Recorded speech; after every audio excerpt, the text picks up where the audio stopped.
high and the mighty will fall. There will be no power brokers, the while of power will fall. Good evening, ladies and gentlemen. Welcome to the Wall of Power Radio Hour. This is your host, Paul Metzer. I couldn't be more excited this evening than to have playwright, musician, songwriter, and a very, very good friend of mine in the studio with me, Mr. Stanley Kipper.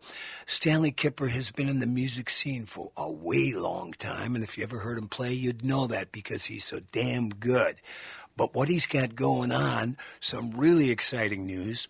He wrote a play with a woman named Laura Drake, and it is being performed as we speak every weekend, Thursday through Sunday, with a children's matinee on Saturday afternoon at 2 at the History Theater in St. Paul. The play is called Behind the Sun, and because we've got Mr. Kip here, he's going to tell us all about it. First of all, how are you doing, Stanley? I'm doing great, Paul Messer. So nice to see you, my brother. Oh, it's nice to be doing it live in the studio out here at AM 950 in Eden Prairie, which is neither Eden nor a prairie. I understand that, my brother. So good to see you. Thanks for having me on, Paul. Oh, yeah. Well, tell us about, I have been tracking because you and I have known each other for a long time. And so you started telling me about this when you started writing this play Behind the Sun literally years ago. Yes, it was. And then I saw one of the performances downtown at the Minneapolis Community College a couple of years ago, and now it's on the big stage at the very well-respected History Theater every weekend. And you got to go get tickets. Just go to historytheater.com, and the phone number is 651-292-4323. But what is the play about, Stanley? The play is about my family trying to purchase a house in South Minneapolis when it was really difficult to do for people of color and Jews as well. And so this play is about what my father concocted in order to get the house to happen. Concocted is a good word, Paul. Yeah, well, tell us about Daddy Obi. What did he do, and how many kids in the family? 2 kids in the family, me and my older brother, who's Obi Jr. Okay. But my dad, he came up with a plan first of all, he found this house, and of course he couldn't get it. What did he do, first of all? What was his occupation? He worked at the post office his entire life. And at this stage in his career, he was working on the docks, unloading trucks and all this. He did go on to become the second in command underneath the postmaster. Wow. Down there by the time he retired. So he went from the low dude on the dock to one of the top guys there. Yeah. Yeah. Obi was one serious dude. Yes, he was. So the play takes place, 56? Yeah, 1956. Okay. And my dad, of course, he used to love to take us on rides up and down the River Road in Minneapolis and all up by Minnehaha Creek and all this stuff. And he found this house that he liked on 45th in Oakland. Okay. And decided he wanted to get this house. Thing was that black people weren't allowed to purchase homes above 42nd Street in Minneapolis at the time. And so, but they were letting Jewish families in the neighborhood. And so my dad, with the help of one of his Jewish friends, concocted a plan to get this house. And that's what the play is about. I don't want to give too much of it away. Yeah. I will say that my dad's dear friend him and his wife posed as my mom and dad to the realtors, and I'll just leave it there like that. It's got a little bit of a mystery, so you got to go see Behind the Sun at the History Theater. Well, I remember, Stan, when you were getting it together with Laura. We had you on my TV show about at least 3, maybe 4 years ago. Yes, sir. With my great producer, Andy Watson, put that together. But tell us, when did you I'm sure the story had been with you since you were a kid, but when did you decide to put it to paper?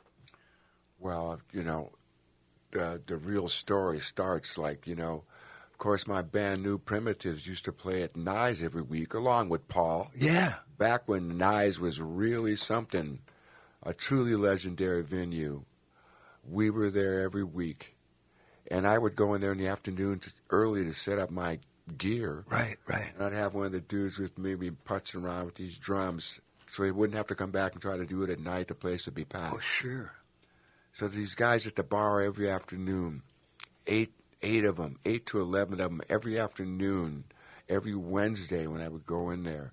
And they would be hammered when I would roll in. It was like, 3 in the afternoon. Day drinking's not uncommon in Northeast. Oh, man, these guys were lit. And by that time, they'd be arguing, right? Oh, yeah. And, of course, they didn't say much to me, and I didn't say much to them at the time because they're kind of rednecky guys, right? But I heard them arguing, after like a few months had gone by and we'd sized each other up. I heard them arguing one day about the post office. Right. Which is right across the river. When I played there, I started playing there Sunday nights, and I'm doing about 3 nights a week. And I would always have, because, I played till, after midnight, and I always had that last shift there was about 4 of them that worked, postal people. Really sweet folks. I remember exactly what they looked like in the booth. They'd come after the shift and catch my last set. So it's like, what a great place for them to come to. Oh, for sure. Yeah, man. So they were talking. You had the rednecks at the bar. Yeah, and they're jabbering away, right? And I heard them talking about the post office, you guys, blah, blah, blah, blah, blah. Right. And I looked at these guys and realized they were probably my father's age. Wow. And I said, I interrupted them. I said, hey, you guys post office guys? And they said, yeah, we're post office guys. What's it to you? And they went back to arguing and stuff. So much attitude, right? I said, did you know Obie Kipper? And they all spun around and looked at me. Wow. And one dude said, yeah. We knew Obie Kipper. He was a great man. He was a good dude. And they all said, yeah, Obie Kipper. And they started, yeah, he's a great dude. I said, well, that was my father. Wow. I said, I'm Obie Kipper's son. And then the ice kind of broke. They went, sure. Oh, man, great. I said, how's your old man? I said, well, he passed away. But there's one guy at the end of the bar. He went, ha, ha, ha, ha. Obie Kipper, pounding on the bar. He says, you remember that house? Wow. I was standing there, and of course, that house, I was so young, but it's like folklore in my family. Right. I said, what house? And he said, the house. Ha, ha, ha, ha. He says, me and your old man, we had him by the cojones. And I stood there and looked at this dude. I couldn't believe it. That's what started, and of course, wow. I was in Seattle with Laura, and we were doing some theater stuff out there, and we were drinking Jack Daniels that night. Okay. I told her the same story I just told you, and she looked at me. She said, "Stan, that's a play." Yeah. Wow. That's a play. You have to do this. You have to start writing. And Laura, tell us a little bit about Laura Drake's background. Laura is she's a fine actress and a theater professional. She had the longest-running theater program for children in West Seattle. Cool. She did that for 20-some years. She was one of the original members of Penumbra Theater here in Minneapolis. Wow. Way back in the day. I went to so many August Wilson debuts there. Yes. With the great Lou Bellamy. That was, some of the most serious playwright of our time, and seeing his show produced in his neighborhood with the great Lou Bellamy. Boy, I saw several. Unbelievable. It was magic, pure magic. The fact that he was here is such a magic thing. But Laura was involved in all of this. Cool. And she, of course, we were all in Los Angeles together, our little Minnesota mafia. Yeah, sure. And she's in Ghosts and on L.A. Law, and I Right. could go on and on and on and on. Plus, she's done wonderful theater work. She's done this documentary about the history of vaudeville in Seattle. Oh, and on and on and on. She's wonderful.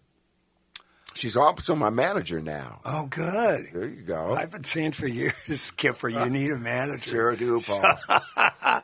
Women run my thing. I'm so glad to hear that. So then, did you sit down with her, or how did she tell you this is how you're going to write this play, Stan? So what were her first directions to you? She's told me she said just kind of sit down and get it started, which I did. And she was kind of guiding me on it. And she jumped in as a writer because she was making all these great suggestions. And of course, I had to learn how to do this. It was so different than making albums, Paul. Oh yeah. And writing songs, right? The language of the plays and all this, which is not so much real life conversation as it is a step further from that, right? Right. Removed from that, as you know, of being a writer. Mm-hmm. Stepping back in time too, in this case. So, God, we wrote this working version of it, and we took it over to Lou Bellamy, right, at Penumbra, and he was kind enough to read it, right. And he hit his back. He said, "Stan, this play is unbelievable." He said, "You have 4 or 5 plays here." Wow. He said, "It's really massive." He said, "I'm going to give you some advice, you and Laura both." He said, "I sent August Wilson to the Playwright Center." Right. And he said, "I'm going to send you over there." He said, "I want you to go over there and just soak up that atmosphere. Look at what they're doing. They got some great mentors over there." He said, "I want you to pick a couple of people and just do your thing," which exactly it I did. Right. I went over to the Playwright Center. Well, it worked for August Wilson. Yes. And then this other friend of mine, the woman who decided to do the production that you saw, at that time, or a little before that, was the head of the Playwright Center, one of the heads of it, and August Wilson was there. And she said August Wilson brought one of his plays in to be done. She said, "Stan, the play was 4 hours long." Wow. And so he was going through his thing over there. He was learning how to do it too, and So I did go to the Playwright Center, and I worked on it, got some great mentorship over there. And we finally got it to the stage. Laura and I were happy enough to do it. So we had a staged reading at the Playwright Center on their stage with their actors and stuff, pro actors, some of them. And out of that, Gail Smorgard was there, who was the director of the Theater Underground over at Metropolitan State that you saw. And that performance at the Whitney Theater over there came out as a result of her coming to the Playwright Center reading. Cool. Yes. And so it went on at the Playwright Center. As you know, in the middle of winter, there was so much snow. It snowed so much that all of our tech rehearsals got canceled before the opening of the show. Mm-hmm. Snow was up to everybody's waist. Well, I remember. Oh, man. And that went from a theater where they had all the sight lines closed off. By the time we got through with that, people were sitting in the aisles. We sold out the Whitney Theater for the last 3 or 4 performances. I was there the last night. It was magic. It was unbelievable. And so here we are now at the History Theater, a marvelous venue, beautiful. Richard Thompson is the director of the arts department of the History Theater there. He's in charge of everything now. He decided he wanted to do this and have it open this season there, which is really wonderful. Oh, and he also big honor. Yes, it is. He's also the director there, and the performance is really something. I can't wait for you to see it, my brother. I can't wait, and I've got Stan Kipper with me in the studio. His play Behind the Sun opened last weekend at the History Theater. Go to historytheater.com for tickets. Stan, before we he's not only got a play going on, but he's got a new record out with his band, the New Prims. The cat's hitting on all cylinders. There you go, Paulie. And before we get to hear, this might be one of the first times the Twin Cities heard a track, right? Yes. All right. Well, I'm happy to be debuting that for my brother Stan. Right. But I got two quick stories here relating to what you just told us. Back when Cats on the Stars, we did 4 years of Tuesdays at the 400 bar, corner of sir. Cedar and Riverside. And there was this guy walking around, this black dude, scribbling. He's smoking Camel Straight, scribbling in this little spiral notebook, and he had a suit jacket on, a sweater, and his tie was always undone. Then years later, I found out, I didn't realize at the time, that was August Wilson. Wow. And Yeah. he liked to write, from what I've heard, he liked to write in atmospheres In like cafes. that. Yeah. Yes. He wrote in a lot of cafes. Cafes and bars. Yeah, there's a cafe in Seattle that he always went to write in. Lord took me by there. Of course, it was a completely soulful place as you could imagine. Yeah. With all this old dark oak in it and all this beautiful stained glass and all that, Paul. You know. Oh, yeah. Yeah, man. Well, what a major That's force. fantastic, man. Yeah, it was really cool, and more than once. And then I played last night with Sonny Earl down in Mankato at this theater, and Danny Bell from Nice was down there, right? You remember Danny Bell? Yes, sir. And he and his brother Patrick were there. And I remember a great story because I had started – there had always been polka bands at Nice Thursday through Saturday. When I moved back from New York in '96, I played every place in town, and I was looking for a new place to play. And I walked into that bar one night after a Bob Dylan show at the State Fair, and I looked at that old side, and I said, they need some modern music here. Yes, they do. Well, man, I remember you breaking the ground over Yeah, there, that's man. And right. the polka people were still there when New Prim started Oh, playing yeah, there. and they I remember Al, the drummer, used to tell Ruth Adams, the accordion player, from the Ruth Adams Trio, the most dangerous polka band in America, said, now, Ruth, remember, no more than 6 beers. Yeah. Ruth was something else. Oh, she she used was- to sit in front of us at the Prims and drink shots at the Oh, bar, she right? was the best. Boy, she was classic. I'm so glad we got a chance to partake in that soul. Oh, there's a lot of magic down there. So Danny Bell is working there. I'm playing.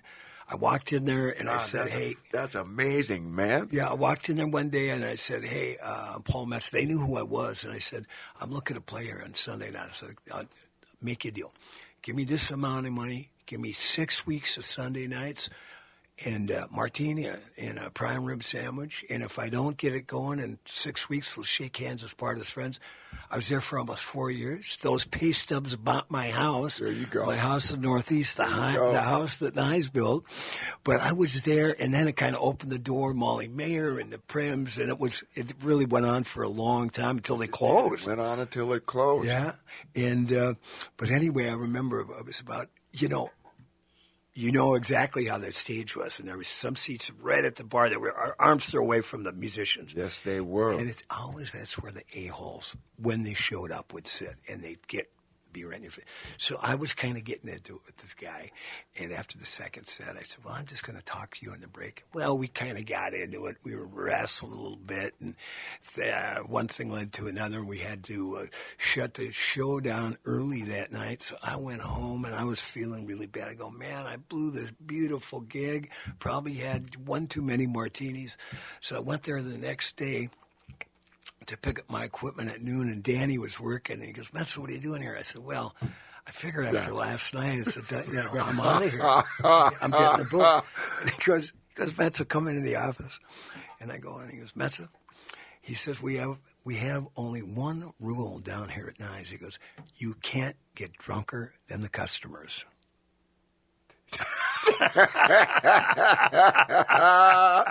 Well, Nyes was a legendary place. When we played there, we suddenly morph into the Voodoo Lounge. Oh, yeah, you guys I was down a lot of those Prim shows. Man, people had to walk through the band to go to the bathroom because we spilled off the stage, of course, and right across that little dance floor, that little area there as you're trying to get into the bathrooms. And, boy, what a fantastic time and a fantastic era. And I don't know if I'm speaking out of school, but I know that if their prims were on the break downstairs, and the door to the downstairs between the men's room and the ladies' room, occasionally you could pick up a contact eye. I'm just...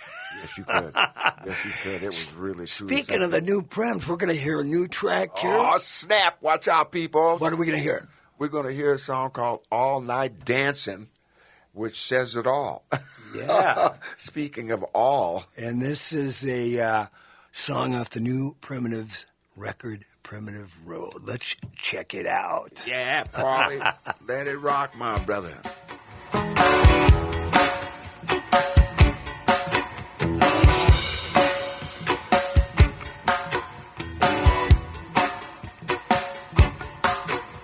Baby, let me take you dancing all night dancing me and you. Baby, let me take you dancing all night dancing just us two. All night dancing,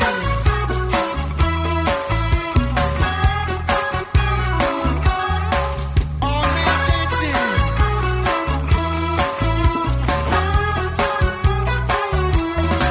We got lanterns burning in the backyard.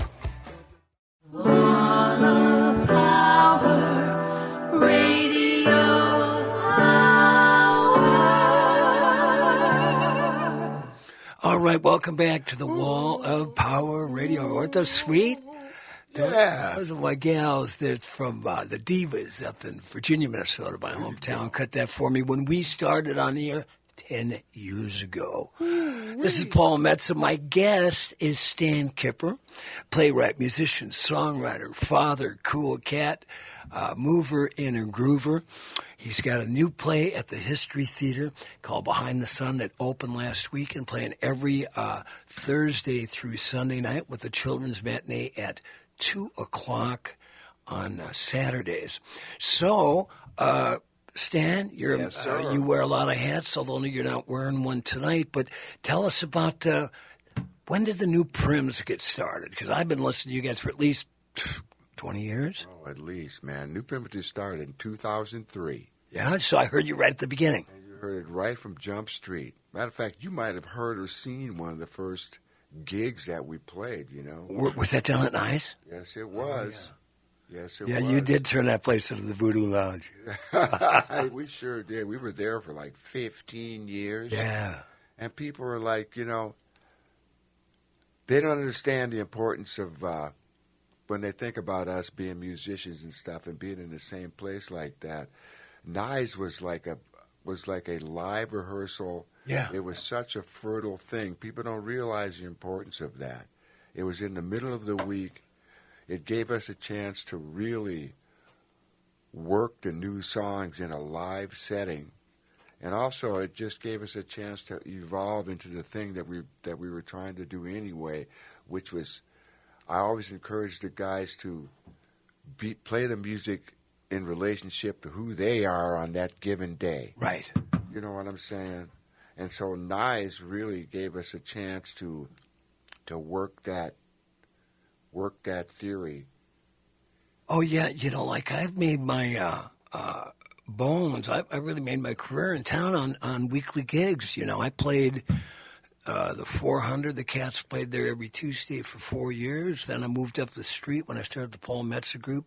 5 years of Tuesdays at the Five Corners, 237 consecutive Tuesdays, I might add.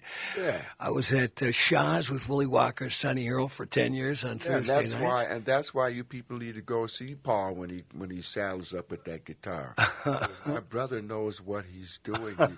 He didn't just walk in here like yesterday. And then wait, if they get up to Duluth, where I'm located now, I've got a brand new band called Paul Metsa, the Tilttown Titans, every Sunday at Carmody's Pub. We just opened up last Sunday, but we should be there till the wheels fall off. But the cool thing about a house gig, too, Stan, and you know this as well as others, you start to develop an audience who become your friends. That's right. And they tell their friends. And that turns into steady work. Well, you did 15 years. Yeah. It's a beautiful thing. People people fall in love at your shows. Yeah. They They go home with strangers. They do things that they've never done before. Inspired by the music. That's right. Well, you know, it carries them away, my brother. My buddy, as you knew well, gave him his first gig when he first got to town. Jimmy Anton. Yeah, man. Just celebrated his 25th anniversary of this lovely wife, Michelle. And Go ahead, Jimmy. Happy anniversary, my brother. Yeah, and he met Michelle at a Paul Metsa gig. Well, there you have it, friends. And then there's a group of people that have acquired DUIs on the way home from a Metsa gig. Well, there's that, too. There's always a little drama on the other side. Yeah, but you got to, of course, be safe and don't drink and drive. But and then, you know, there's probably been a divorce or two because of your music or my music, so let's apologize to the aggrieved couple. Yes, I'll agree with that. Now, Stanley Kipper, you've got just one hell of a musical history. So tell us when you got started, and then I want to talk about your first gig with Minnie Riperton at Carnegie freaking Hall. Oh, we'll have to talk about that story. Yeah, but let's go way back, Stan. When did it start? I started playing as a young kid, you know, junior high school and all this. I was, you know, we had little kids bands when we were, God, I want to say 5th graders and 6th graders and all this stuff. We would drive our parents crazy trying to play Stand By Me. Oh, yeah. Over and over and over and over till they finally just come down and said, all right, stop! So I started doing it then, right? And we started doing little performances way back when we were kids. And then all up through junior high school and all this, started playing music. My dear friend Bill Luboff was with Dave Brady and the Stars and all this. We started a band in high school, and we were all over the place. What was the name of the band? Sound of Soul. Oh yeah, Sound of Soul. Sound of Soul, and the funny thing was, you know, our parents were. Some nights we'd be out playing on school nights. We wouldn't get home till so late. Yeah. On a school night, you know, my parents kind of freaking out a little bit, right? But as we went through high school, the band started getting really, really popular. And at some point, we disbanded that high school band. I think it was probably when we were seniors or something like that. But the life was set. You know, music took me out of sports and all that in high school. I remember. Although you did play a little hockey at some point. Yeah, I played a lot of hockey. Hockey was my favorite sport. Cool. Played a ton of hockey, but music snatched me out of that. Started playing with a band called the Marauders in like 1968, and the Marauders were really something. I did meet Minnie Riperton on a Marauders gig. Wow. Way back in the day. It's a funny story. So, well, let's hear it. Of course, you know, the Marauders, we had a big old bus. We were a show band. We were like, you know, a horn band. We wore tuxedos and all this stuff. The monkey suits. Oh, God, you know. We were the Cats and the Stars, we had a acoustic trio. And we used to put on, you know, we had a rock the ruffled band. shirts and all that, right? It wasn't quite that. It wasn't 70s, but it was like old school tuxedos.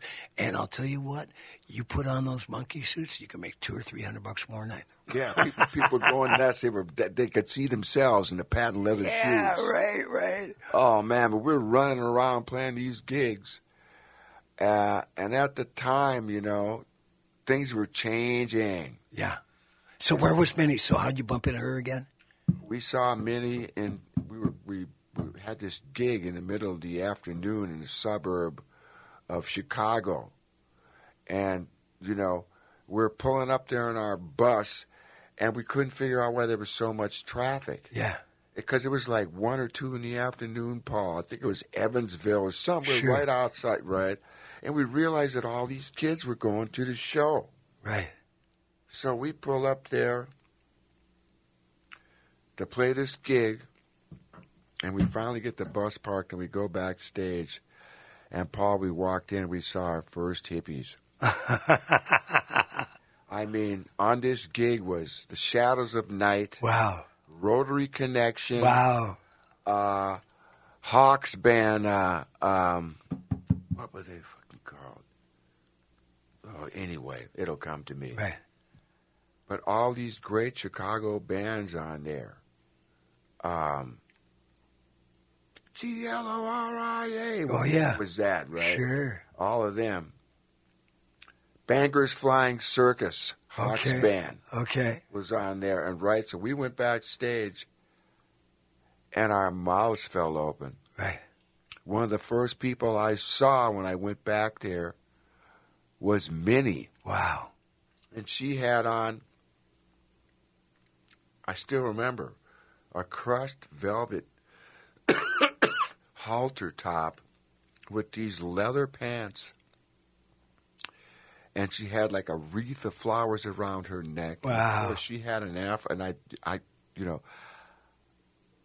was standing in front of her with my mouth open. Wow. And here we are in front of all these hippies, and we go back out to the bus, and we're looking at each other. We're like, "Oh my God!" Time to change our costumes. And so here we come, and we played that show that day. We went back to the bus and put our tuxedos on, and came back in the middle of the afternoon and played in front of these hippies.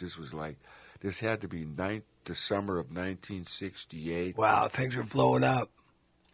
And we just stood there. We felt so out of place and all this stuff. We're playing "Hold On, I'm Coming." All this Jackie Wilson stuff. These guys out here listening to feedback-drenched guitars. And here we are coming with the rewind, Sam and Dave and stuff. Sure. But, so we left that show. But when I did start playing with Minnie years later in Los Angeles, we were all in Los Angeles, she did remember meeting me at that time. Oh, cool. Yes. And so Minnie, that's how that started. Is a really funny story, right? Cool. I don't know if I have time enough to tell. Oh, yeah, you got time. My We got Stan Kipper on the Wall of Power Radio Hour just doing you his go. thing. My lady, we were going out to eat dinner one night in Los Angeles, and I was sitting in the car, and she forgot something at the apartment, and she went up to get it, and I was waiting for her, and she didn't come back. And I started getting nervous, and so I get out of the car, and I go, I walk into where our apartment is, and I see her standing there talking to a dude with a clipboard. Mm-hmm. And I walk up, and he says to me, "Are you Stanley Kipper?" And I looked at Vicky, my lady, and she kind of gave me a nod like it's okay to answer him. Right. I said, "Yeah." He said, "Man, my name is, oh, shit." Anyway, he says, "Look, I've been looking all over Los Angeles for you all afternoon." Wow. He says, "You know Minnie Riperton, right?" I said, yeah. He says, "Well, I'm from her agency, and she wants to know if you want to join the band." Wow. I said, "What?" What? And yes. I said, "What?" I said, "When?" He says, "Right now." Wow. I said, "Well, yeah, because we'd seen each other before she went on the tour. We saw each other a couple of times. We were hanging out, right?" Mm-hmm. I said, "Yeah." He says, "Well, here's the deal." He said, "Where are your drums at?" I said, "They're upstairs in my apartment." He says, "Great." He said, "The roadies are going to be here by 1 in the morning. They'll be here." Wow. He said, "A limousine's going to be here at 4 o'clock in the morning to pick you up." He says, "Here," gives me 3 cassettes and a set list. He said, "Minnie wants you to listen to these songs. She's going to be waiting for you when you get to New York." I said, "New York?" He said, "Yeah, a limousine's coming. It's going to pick you up. It's going to take you to the airport." He said, "You're going to fly to New York City." He said, "You're going to be opening for Stevie Wonder tomorrow night at Madison Square Garden." Hello. At Madison Square Garden. Wow. I said, "What?" He said, "Yeah, have a good time here. Bye." Incredible. And he left. And sure enough, all that stuff happened. I had never been to New York City before in a limousine. Well, that's the way to go if you're going to go to man, the all Big my Apple. drums and stuff came down to stuff with the rest of the luggage. Right. I said, what am I doing? That was way before cell phones. And all Sure. this stuff. Right. There was this note that said, put your stuff in 2 cabs and drive to the Essex House. And the Essex House is this beautiful hotel across the street from Central Park. I pull up there.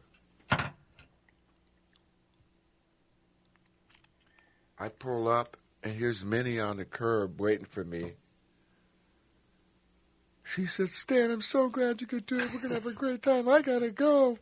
And she runs off. He says, here's the songs we're going to play tonight. She gives me another cassette. She pulls 3 huge spliffs out of her afro.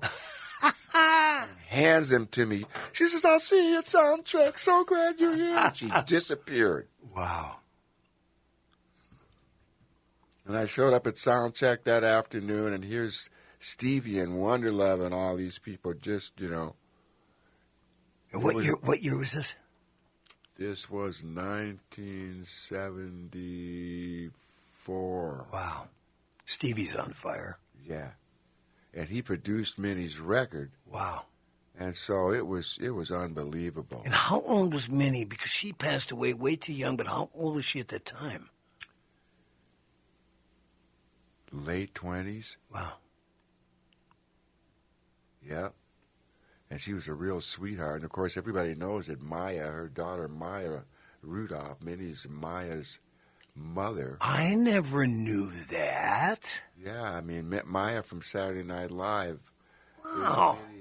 Minnie's baby. I did not know that. Yeah. And so you should hear Maya sing. And Yeah. She doesn't sing that much. She has a Prince tribute band, but boy, Right. Maya's something else, I'm not surprised at all that she's as spectacular as she is, coming from Minnie and her father. Well, I think a lot of people just learned something on the Wall of Power Radio Hour that you wouldn't know if you didn't listen every Saturday night at 6 o'clock. Tell me, people, me and Paul got it going on, y'all. Well, that's incredible. And of course, I played with her the whole time. Right. Until she finally got too sick to play. Wow. And here's what she did for me. As you know, Irv Azoff was her manager. Sure. And Irv was from Chicago, all those Chicago folks. But Irv had the Eagles. He had Joe Walsh. He had REO. He had Minnie. Right. She said, Stan, I want you to come down to the office. We need to have a meeting. I said, okay. So I drive into Hollywood, right, and we all meet at Irv's office, and we're sitting in there. And she says, Stan, I told you I wasn't gonna be able to do gigs anymore. She said, man, I'm just, she says, I'm gonna have to figure out what's happening. It's kind of a sad meeting. Yeah, sure. And Irv's sitting back. He says, but she said, there's somebody I want you to meet. He's a great dude. He used to be with Spirit, and he had a band called JoJo Gunn and all this. Right. And he's trying to change directions musically. And she said, I told him about you. She said, I think you guys would be a great pair. She said, I want to introduce you to him. I said, okay. When? She says, well, how about now? Azoff says, Jay, come on in here. Wow, Jay Ferguson opens the door and walks into the room. Wow. And me and him and Minnie sit there and look at each other. We started laughing, started hugging each other up and stuff. She said, Stan, this is Jay. Jay, this is Stan. She said, adios, you guys, go make hits. Wow. And that's how that started. Well, and I told you and I, years ago, sitting around chatting somewhere, and I was telling you about one of my favorite summer songs was Thunder Island by Jay Ferguson. And you said, Paul, that's me on the timbales and the high harmonies. And the And I drums, said, too. yeah. Did you play drums on it? Yeah, I too? played Wow. drums on it too. Right on, Mr. Stan Kipper, of course. And of course, that was a magical time because we ended up going, we were in Santa Barbara working on those songs forever. And then we went to record, and we went down to Coconut Grove Studios. I didn't know this at the time, but Coconut Grove Bayshore Studio was owned by Bill Zimzig. Wow. Who was a legendary producer. He did Indianola, Mississippi Seeds for B.B. King. James Gang. He did the James Gang. He did all those Eagles records and all of Joe Walsh's records and all of Jay's records as a producer. Right. So And I'll give you $100 if you could spell his last name. Oh, man. Alphabet. Bill Alphabet. Yeah. So anyway, we get down to Miami, and here's Zimzig. Wow. Of course, we met way back in the day in Colorado in Tumbleweed Records. He was a producer way back then when we were kids there. He said, Stan, one of these days we're going to make hits. And I walked in and saw him sitting behind the board. He just busted out laughing. And it was really sweet because the Eagles were recording Hotel California at the time. Yeah. Joe was doing But Seriously, Folks. Right. And we rolled in to do Thunder Island. Wow. And we rolled in on them with that reggae rock and roll mix-up that me and Jay had put together in Santa Barbara, right? The Thunder Island vibe. Yeah. We rolled in there with that. And when the Eagles heard it, they, let me just say, the Hotel California came out of that. Right. Out of sure. Out of that vibe, right? Well, that is really interesting. Stan Kipper, number one, it's so great to see you in person. We're here at the studio at AM 950 recording the Wall of Power Radio Hour. It's obvious that there's more episodes to be had here with the musical career of Stanley Kipper.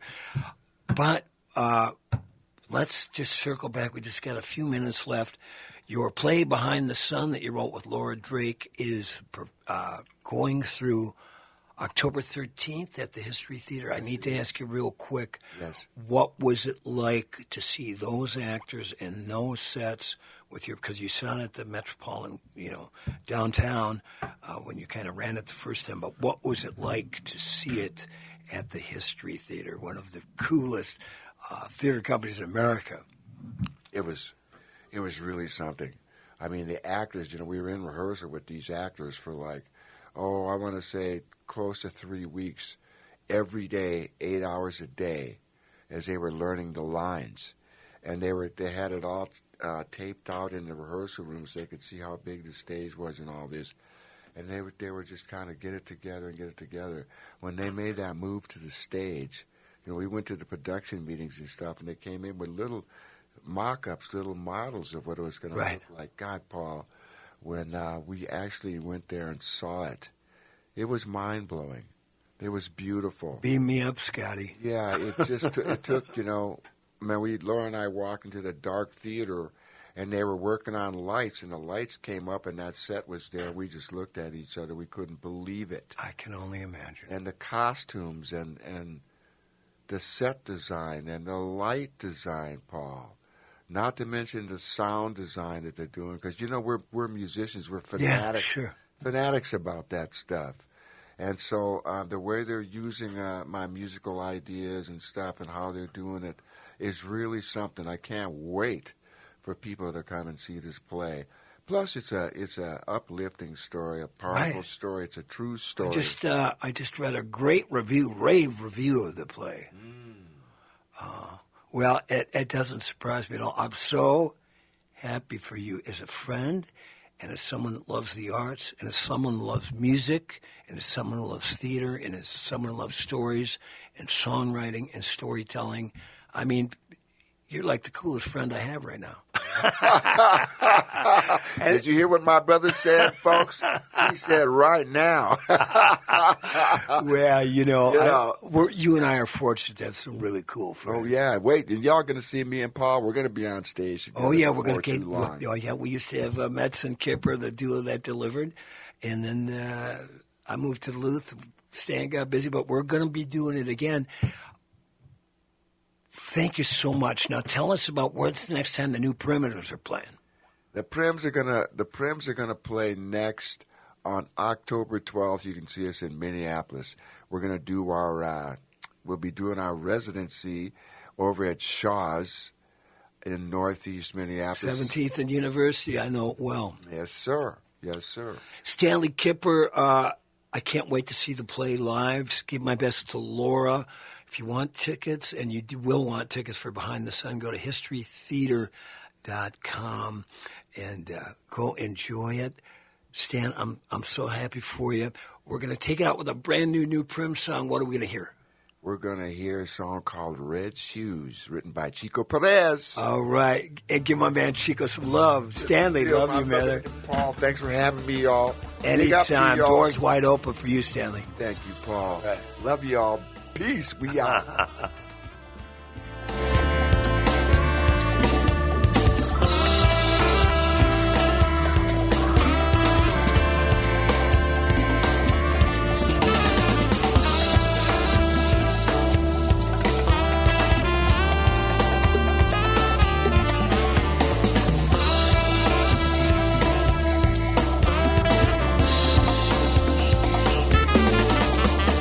Black leather dress that doesn't quite cover. When she moves, she dances like no other. Red shoes, pretty legs, she's got the beat. Red shoes, pretty legs, I got to leave. Her hair is long and brown, a French Cajun queen. She's staring me, you know what I mean. Come on. Red shoes, pretty legs, she's got the beat. Red shoes, pretty legs, I got to leave.